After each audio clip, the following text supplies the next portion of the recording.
Hello my dear friends, ಇವತ್ತಿನ mini ವ್ಲಾಗ್ನ share ಮಾಡ್ತಾ ಇದ್ದೀನಿ.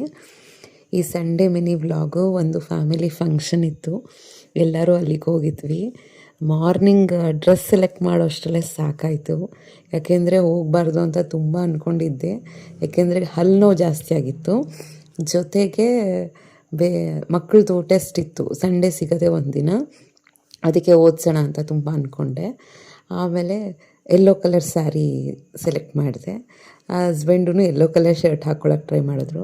ಮತ್ತು ನಾನು ಬ್ಲೂ ಕಲರ್ ಚೇಂಜ್ ಮಾಡಿದೆ. ಅವರು ಮತ್ತೆ ಬ್ಲೂ ಕಲರ್ ಹಾಕ್ಕೊಂಡ್ರು. ಅದು ಬೈ ಫ್ಲೂಕ್, ಏನೂ ಪ್ಲ್ಯಾನ್ ಮಾಡ್ಕೊಂಡಿರಲಿಲ್ಲ. ಬೈ ಮಿಸ್ ಆಗಿ ಇಬ್ಬರದು ಮ್ಯಾಚಿಂಗ್ ಆಯಿತು. ಅದು ನೋಡಿದ್ರೆ ಪರ್ಫೆಕ್ಟ್ ಮ್ಯಾಚಿಂಗ್ ಆಯಿತು.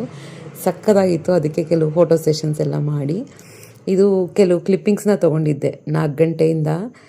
ಬೆಳಗ್ಗೆ ಎದ್ದಿದ ತಕ್ಷಣ ನನಗೆ ಕೆಲವು ಸತಿ ಬಟ್ಟೆ ಮಡ್ಚೋಕ್ಕೆ ಆಗೋಲ್ಲ. ನೈಟ್ ಟೈಮು ಎದ್ದಿದ ತಕ್ಷಣ ಮಡಿಸ್ತೀನಿ, ಅದನ್ನೇ ತೋರಿಸ್ತಾ ಇದೆ. ಫುಲ್ ನೀಟಾಗಿ ಎಲ್ಲ ಸಪ್ರೇಟ್ ಮಾಡ್ಕೋತೀನಿ ಬೆಡ್ ಮೇಲೇ. ಮಕ್ಕಳದಿದು, ನಂದು, ಹಸ್ಬೆಂಡು, ಚಿಕ್ಕ ಮಗಳದ್ದು ಎಲ್ಲ ಯೂನಿಫಾರ್ಮ್ಸ್ ಎಲ್ಲ ಒಂದು 10 ಸೆಕ್ಷನ್ಸ್ನ ಸಪ್ರೇಟ್ ಮಾಡ್ತೀನಿ. ಆಮೇಲೆ ಮಡ್ಚ್ತಾ ಕೂತ್ಕೋತೀನಿ. 4 to 5 ಹೊತ್ತು ಬಟ್ಟೆನೇ ಮಡ್ಚಿದ್ದಾಯಿತು. ಆಮೇಲೆ ಇದು ಕೆಲವು ಕ್ಲಿಪ್ಪಿಂಗು ನನ್ನ ಮಗಳು ನನಗೋಸ್ಕರ ಮಾಡಿ ತಂದಿದ್ದು. ತುಂಬ ಸುಸ್ತಾದಾಗ ನನ್ನ ಮಗಳು ನನಗೆ ಸ್ಪೆಷಲಾಗಿ ಫೀಲ್ ಮಾಡಿಸ್ತಾಳೆ. ತುಂಬ ಸುಸ್ತಾಗಿ ಹೋಗಿತ್ತು. ಕಾಲೇಜಲ್ಲಿ ಸಿಕ್ಕಾಪಟ್ಟೆ ಕೆಲಸ ಆಯಿತು, ಓದಿಸೋದು ಎಲ್ಲ ಮಕ್ಕಳಿಗೆ ತುಂಬ ಟಯರ್ಡ್ ಅಂತ ಅನಿಸ್ತಾಯಿತ್ತು.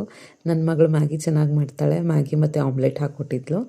ಇದೇ ಹೋಗಬೇಕಾದ್ರೆ ಕೆಲವು ಕ್ಲಿಪ್ಪಿಂಗ್ಸ್ ಎಲ್ಲ ತೊಗೊಂಡಿದ್ದೆ. ಚಿಕ್ಕ ಮಗಳು ಆರಾಮಾಗಿ ಹಿಂದೆ ಮಲಗಿದ್ಲು, ದೊಡ್ಡ ಮಗಳು ಓದ್ತಾ ಹಾಗೆ ಮಲಗಿದ್ಲು. ತುಂಬ ಚೆನ್ನಾಗಿ ಅನ್ನಿಸ್ತು.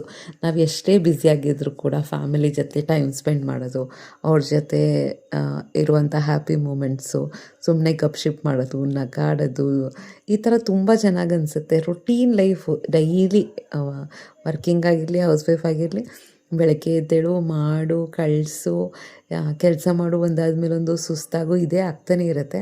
But once in a while ಈ ಥರ family moments, get together, we stay together ಅಂತ ಅನಿಸುತ್ತೆ. ತುಂಬ ಚೆನ್ನಾಗಿ ಅನಿಸುತ್ತೆ. ಆ ಫೀಲೇ ಒಂಥರ ಚೆಂದ ಅನಿಸುತ್ತೆ. ಯಾವಾಗಲೂ ಅಷ್ಟೇ ಫ್ಯಾಮಿಲಿಗೆ ಫಸ್ಟ್ ಪ್ರಿಫರೆನ್ಸ್ ಕೊಡಲೇಬೇಕು. ನಾವೆಷ್ಟೇ ಅರ್ನ್ ಮಾಡಿದ್ರು ಹೊರಗಡೆ ಸೊಸೈಟಿಯಲ್ಲಿ ನಮಗೇನೇ ರೆಸ್ಪೆಕ್ಟ್ ಇದೆ, ಬೆಲೆ ಇದೆ, ಎಲ್ಲರೂ ನಮ್ಮನ್ನು ತುಂಬ ಇಷ್ಟಪಡ್ತಾರೆ. ಎಷ್ಟೆಷ್ಟೋ ಇರುತ್ತೆ. ಈಗ ನನ್ನ ಟೀಚಿಂಗ್ ಪ್ರೊಫೆಷನ್ ಆಗಿರೋದ್ರಿಂದ ತುಂಬ ಜನ ಇಷ್ಟಪಡ್ತಾರೆ. ಬಟ್ ಆದರೂ ಫ್ಯಾಮಿಲಿ ಲವ್ ಕಮ್ಸ್ ಫಸ್ಟ್.